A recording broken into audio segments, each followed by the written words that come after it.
Welcome, metal community. Marty's back for another video, and if you're bored out of your mind, that's probably why you're here. And honestly, it's not gonna get any better for you. Sorry. Anyway, I just want to talk about some records. I've been promising a look into my vinyl collection, and I'm just gonna start from the A's and go all the way to the end. This is probably going to be excruciatingly boring, but we'll get started here. And before we do so, we're listening to Atrocity, Longing for Death, original pressing, Roadrunner Records. Well, original U.S. pressing, I should say. Their last really killer death metal album before they got incredibly strange and terrible. But anyway, let's get on to some records here. I guess I should start off by saying this record collection, I'm probably not showing any of my hard rock records. I don't have a lot of them, because honestly everybody shows them, and you know, do you really need to see Rush and Thin Lizzy records again? No, probably not. A lot of people have them, a lot of the people know what they are. But my metal collection is a good mix of traditional metal, thrash, heavy death metal, black metal, some rarities, some common stuff. But this first record, I haven't listened to this thing in a million years. I couldn't even tell you what it sounds like anymore. It's been so long. Abattoirs, Vicious Attack. There used to be a record store in town called New Moon Records, and they used to get in before vinyl took off and got real popular again. When the CDs were at their peak, people were ditching their vinyl collection. And I don't know if you can see this or not. Paid $1.99 for this, and honestly, there's a lot of classics in my vinyl collection that I got from the store for $1.99, like in great shape. But we'll come across those as we go. But yeah, US thrash, it's good. Again, it's been decades since I've listened to it, which is probably sad, but you know what happens when you get a huge collection. You tend to stick to the new stuff until you get really burnt out on it. But second up, kind of a rarity. Bissicate, Suicidal Emotions. I think the guy that took this picture is actually dead.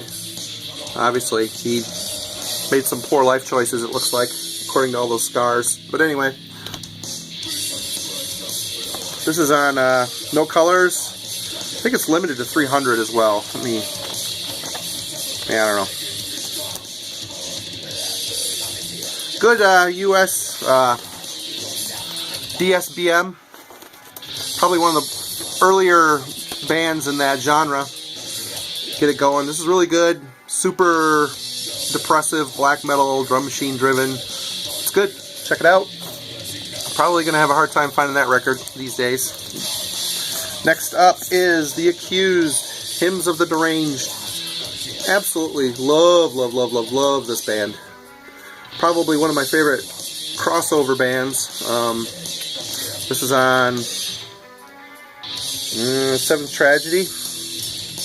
Musical Tragedies. Black vinyl, no insert. Highway Star cover, Symptom of the Universe cover.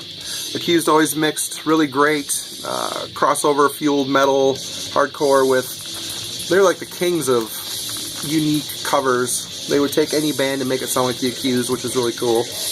Love this band. Absolutely great. If you're into stuff like DRI, Cryptic Slaughter, these guys are the best. You should definitely be checking out The Accused. Another Accused record, probably my favorite. Martha Splatterhead's Maddest Stories Ever Told. Got this used in town for $5. Great shape. Mint shape, actually. Neck.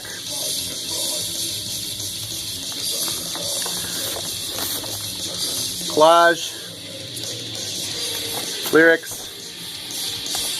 Really, this album is heavy and so catchy, and Blaine's vocals are off the charts awesome.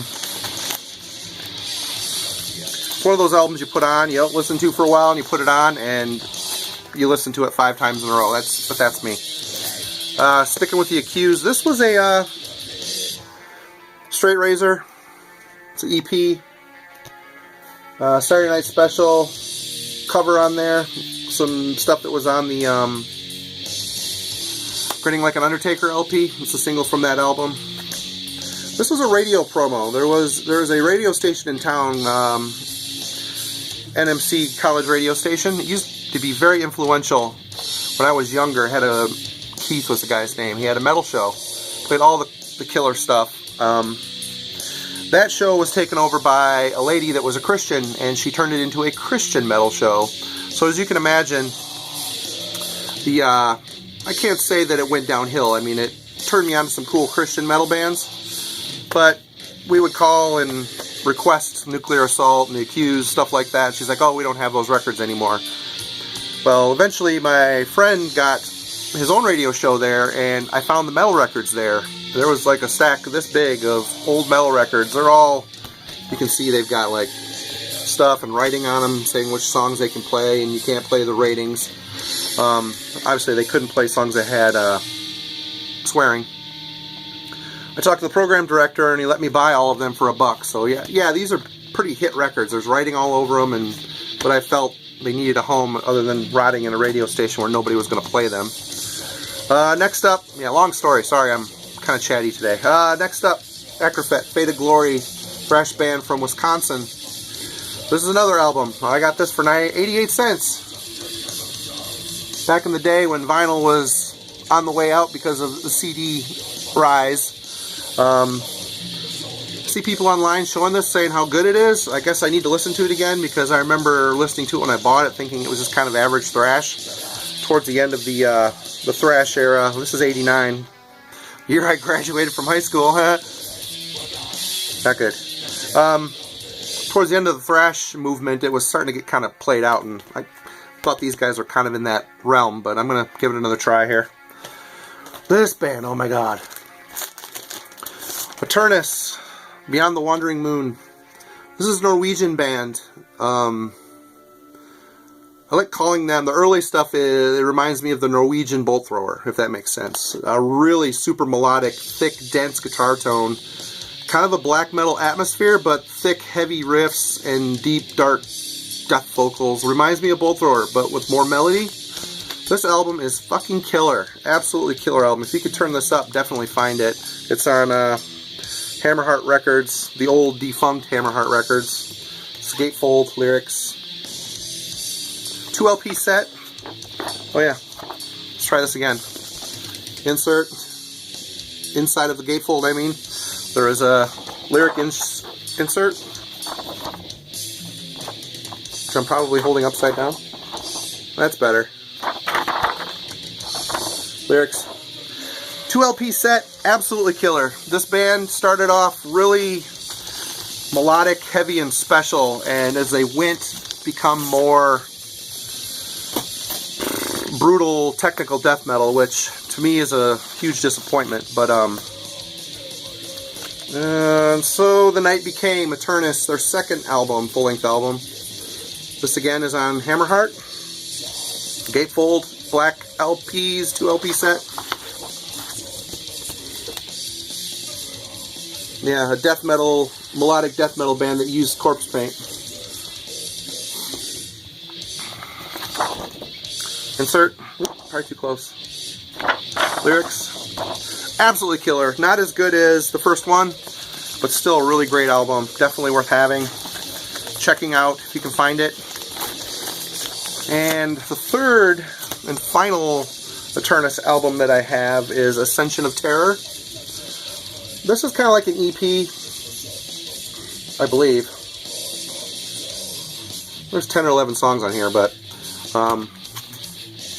this is where they started to shift. They started to become a little more death metal influenced, heavily technical, brutal death metal, I should say. Still some of the melody and the atmosphere is here, but it's starting to slip away, which is sad. But great band, regardless. Even their technical death metal stuff is good. It's just not, you know, the first 2 albums. The first 2 albums are totally classic. Speaking of classic, Agent Steel, Skeptics Apocalypse. This album is speed metal to the 10th degree with soaring power metal vocals from John Cyrus. This guy, he was a big advocate for aliens are real. And most of his albums, his lyrics talk about them and coming back and aliens coming to take us all away. Insert. printed inner sleeve, collage, lyrics. Absolutely great album. This the first Agent Steel here has got Kurt Coldfelt on guitar, who later, after leaving this band, went on to form the absolutely stunning Holy Terror. So yeah, you got real super aggressive riffs on this thing, and if you can get past the super high vocals, you're gonna love this band. Totally great. And Mad Locust Rising EP, Agent Steel. I've got two of these actually. One is the radio import. One is the radio promo, which is a gold sealed promo. One of them's black, and one of them is blue. Is this the black one? Yep. The promo is black.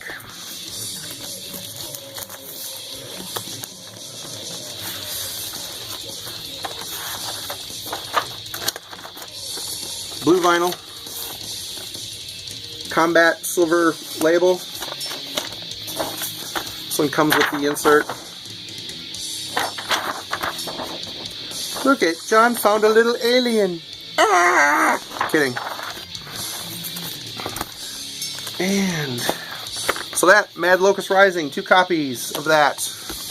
And the last album I really care about from this band, Unstoppable Force. Still, Kurt Coldfelt is gone, but it's still a really good album. There's a couple ballady type songs on there, like they were trying to make their sound a little more commercial, but still a great record. This is a WNMC radio promo that I salvaged from that radio station, excuse me.